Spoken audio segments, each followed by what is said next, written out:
আল্লাহ বলবে, এই বেঈমান, তোর মতো কোটি কোটি নাফরমান মানুষ এবং জিন দিয়া আমি আল্লাহ আজকে জাহান্নাম পূর্ণ করব, জাহান্নাম পুরা করব।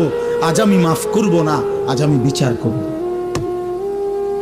মাফ করতে চাইছিলাম দুনিয়ায়, আমি হাজারবার বলছিলাম, কত মৌলভী, কত ওয়াইজ, কত হুজুর, কত ইমাম, কত বক্তা, কত আলেম, কত পীর, কত বুজুর্গ, কত হাজারি করছে যে রে আল্লাহর বান্দা মাফ চাও, মাফ চাও, মাফ চাও, তওবা করো, তওবা করো।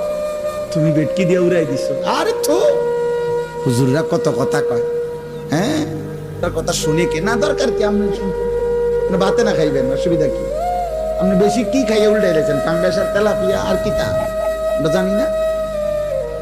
আপনি কি দুনিয়া বেশি ভোগ করে ফেলছেন না ফরমান? এই যুবক, কি বেশি দেখে ফেলছো? পরের নর্তকী দেখো, মোবাইলের উলঙ্গ ছবি দেখো, ওই তোমার মা।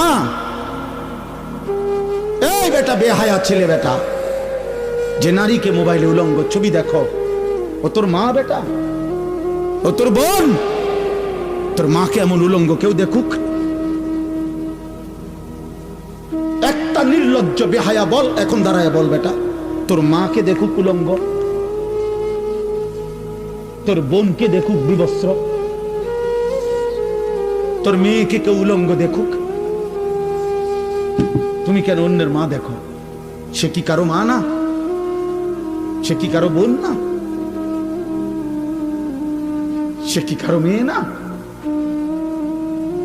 ও কি কারো ফুফি না? ও কি কারো খালা না? তোমার ইজ্জতের উপরে হাত ধরকে, তোমার ঘরের সংগ্রামের উপরে।